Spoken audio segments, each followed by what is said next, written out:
Hi, this is Charles Kelly Money Tips podcast. Today I want to give you 10 quick financial management tips, money management tips to help you get control of your finances and learn to invest so that you can become financially free. So let's get straight into them.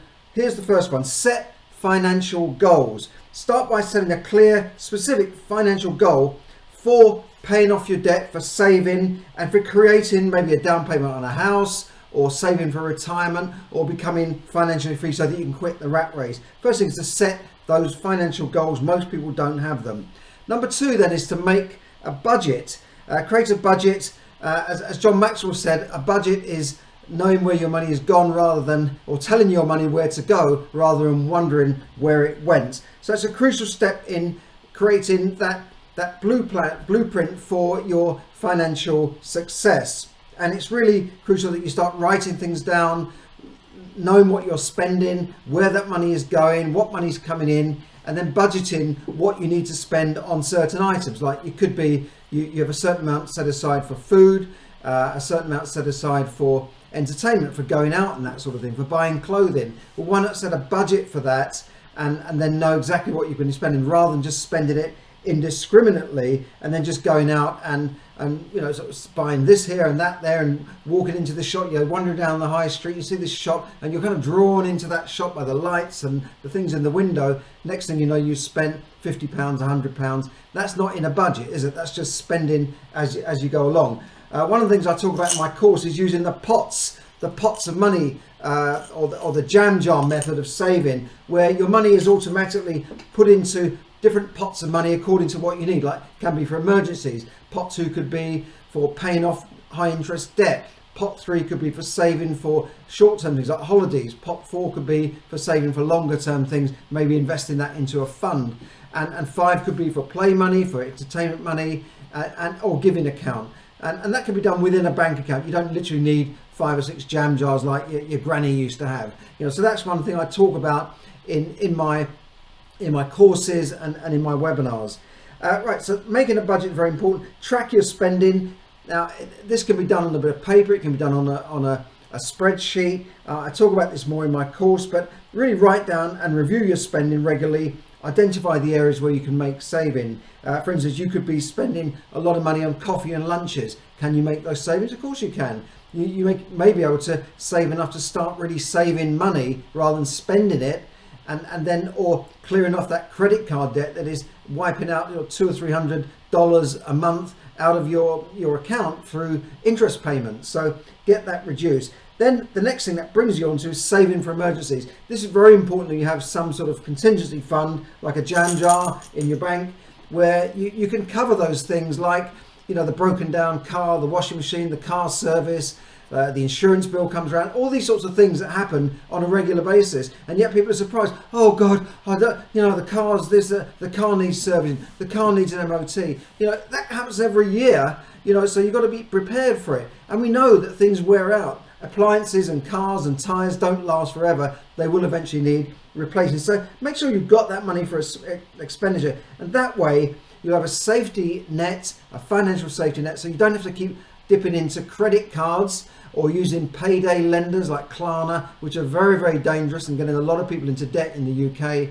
And you don't need to borrow money from these lenders that say, oh, I'll give you that money, here's £200. Like they have these ads on TV, and then suddenly people are in big debt and they're paying interest at sort of 30-40% per annum if they can't pay that money back straight away.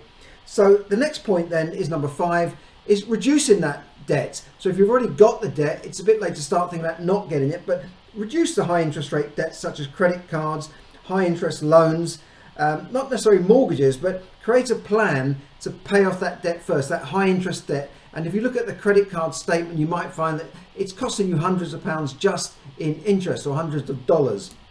Okay, and that's reducing debt. And number 6 then is to invest wisely. The only way you're going to really create wealth is investing. And that could be investing in yourself and your business and that sort of thing, your education. But I'm talking about investing into funds, into pension schemes, into mutual funds or stocks and shares, properties, that sort of thing. But you've got to learn how to do it and invest wisely, but that will help grow your wealth. It's not going to grow leaving it in the bank, because the bank are paying a tiny interest rate, lower than inflation, so your money is not gaining any spending power, it's losing spending power in the bank. I explain this more in my course. But you've got to do your research, invest in assets. Assets can be companies like property, shares, it can be investing directly into the stock market, or it can be investing into mutual funds, stocks and shares, ISAs, that sort of thing, or unit trusts or investment trusts. You don't have to do it all on your own. The fund managers will do that for you. But over time, these things will build a nest egg for you and will create real wealth for you. So that's the investing wisely. Number 7 is to take advantage of any employer benefits. Many employers have pension schemes. A lot of people say, oh, I don't want to get involved with that. I'm too young. I don't need to worry about these sorts of things. But always take advantage of the employer health benefits. Maybe a save as you earn scheme to invest in the employer's the company shares of the employer, maybe a pension scheme, maybe just make sure you maximize that to its full advantage because you get tax benefit for that. So take advantage of any employer benefit, whether that be health, anything to do with your employer benefit. Do look into that. That's what it's there for. 8 is to shop around. This is very important. We know we've got a cost of living crisis. We know that shops are ramping up the price of everything and reducing the size of packaging. So you've really got to shop around. In the UK, the cheapest shops tend to be things like Aldi, Lidl, those sorts of shops, Poundland and B&M and that. Go around these shops and you can make huge savings. I was buying some apple cider vinegar recently. Like I've been into a health food shop in the high street, Holland and Barrett, and it was about £8 or £9 a jar. And then I thought, I'm not going to pay that anymore. I went down to the local B&M, or I think it was B&M, or one of those sort of pound stretcher stores, and it was £1 something. I mean, literally like 8 or 9 times less than the one in the high street I could have easily just bought. And if I show you a photo of it, it's exactly the same product. Okay, so shopping rate is an obvious one. You can compare deals online there are various methods online and pound saver sites that you can actually literally compare the price of groceries and scan them as you go along. Number 9 is to consider a financial advisor. Financial advisor can help you find your tailored needs for things like pensions, mortgages, savings. It's always a good idea to have a financial advisor. Remember, I'm not your personal financial advisor, but I can give you tips and money tips for educational purposes only. But at some stage, you're going to need a good financial advisor. Make sure it's a good make sure it's someone who's not just flogging products for the company. Make sure it's someone who's really independent that will give you proper independent advice. Remember, I was a financial advisor for 25 years, so I know the difference between a product salesman who's selling product for affiliate commission and somebody that really sits down with someone and says, right, what can we do with your money that doesn't involve them selling you the highest commission product.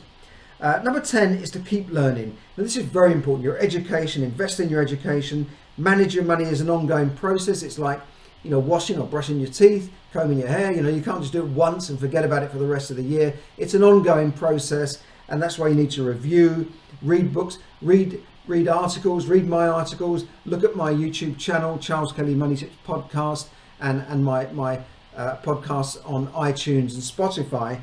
And then if you need further help, I do have a free training, because a lot of people need help not only to get through these challenging times, these choppy waters, but to learn how to thrive and not just survive in a downturn or recession. I think we're going into a recession, even though we're not technically in a recession. I think the way the world's looking, we're going to have some tough times ahead.